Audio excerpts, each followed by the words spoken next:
నమస్తే అండి. ఈరోజైతే నేను చాలా సింపుల్గా చాలా టేస్టీగా ఉండే టమాటా కర్రీ అండి. చూడండి, ముందైతే బాండి పెట్టుకున్నాను. ఇందులో కొద్దిగా నూనె వేసుకుందాం. టమాటా కర్రీ కదండి, కొద్దిగా పడుతుంది.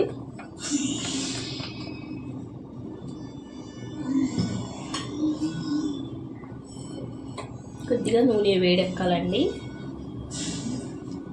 చూడండి, 3 ఉల్లిపాయలండి. అర కేజీకి కొద్దిగా తక్కువ, 400 అనుకోండి టమాటాలు.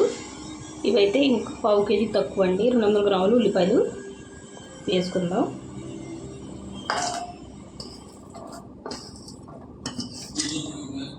టమాటాలు ఒకేసారి ఉల్లిపాయలు వేసుకుంటే మనకి టమాటాలు మగ్గవు కదండి, దాని గురించి ముందైతే ఉల్లిపాయలు మగ్గించుకోవాలి.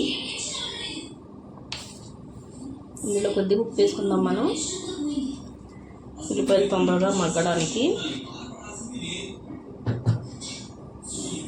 అలాగే కొద్దిగా పసుపు వేసుకుందామండి.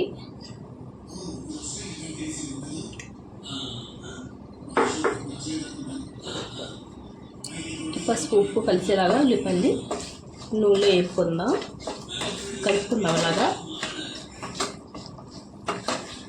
ఇప్పుడైతే మూత పెట్టి మగ్గించుకుందామండి. చూడండి, ఉల్లిపాయలు అయితే కొద్దిగా వేగాయండి, ఇంకొద్దిగా వేగాలండి. చూడండి, ఉల్లిపాయలు అయితే బాగా వేగాయి. ఇలా ఎక్కువ సరిపోతాయండి. చూడండి, ఇలా మెత్తబడాలి. ఇప్పుడైతే ఇందులో మనం కారం వేసుకుందాం. కారం నూనె వేసుకుంటే మనకి కారం పచ్చి వాసన అన్నది ఉండదండి. కారం అయితే మనకు తగ్గట్టు వేసుకుంటూ ఎంత తింటాం అంత. ఎక్కువ తినేవాళ్ళు ఎక్కువ, తక్కువ తినేవాళ్ళు తక్కువ అండి. ఒకసారి ఇలా అనుకుంటే మనం పచ్చివాసన పోద్ది కారం నూనెలో వేగి. చూడండి, టమాటాలు అండి ప్యూరీ చేసుకున్నాను, వేసుకున్నాను. కాకపోతే టమాటాలు కొద్దిగా గట్టిగా ఉన్నాయండి, దాని గురించి మిక్సీ జార్లో వేసుకున్నాను. టమాటాలు మెత్తగా ఉంటే మామూలుగా కోసుకొని వేసేసుకోవచ్చు. ఇలాగైతే ఉడకండి తొందరగా, దాని గురించి నేను మిక్సీ జార్ వేసుకొని మిక్సీలో వేసుకొని తీసుకుంటాను. ఇదైతే మూత పెట్టి మనం నూనె తేలే వరకు వండుకుందామండి. మధ్యలో కలుపుకుంటూ ఉండాలి. చూడండి, కొద్దిగా అయితే దగ్గర పడేది కదా, కొద్దిగా దగ్గర పడాలండి. కొద్దిగా బాగా నూనె తేలితే బాగా ఉడుకుద్ది టమాటాలు కూడా. చూడండి, నూనె తేలించి చూడండి, ఇలా వండుకోవాలండి దగ్గరికంట. ఇలా వండుకుంటే టమాటాలు బాగా ఉడికిపోతాయండి, పచ్చివాసన లేకుండా. ఇప్పుడైతే మన ఇందులోకి పచ్చిమిరపకాయలు వేసుకుందాం.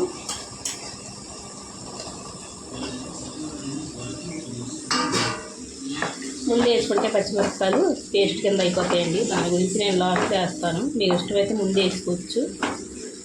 పచ్చిమిరపకాయలు తినేవాళ్ళు అయితే ఇలా వేసుకుంటే తినొచ్చండి, బాగా టేస్టీగా ఉంటాయి.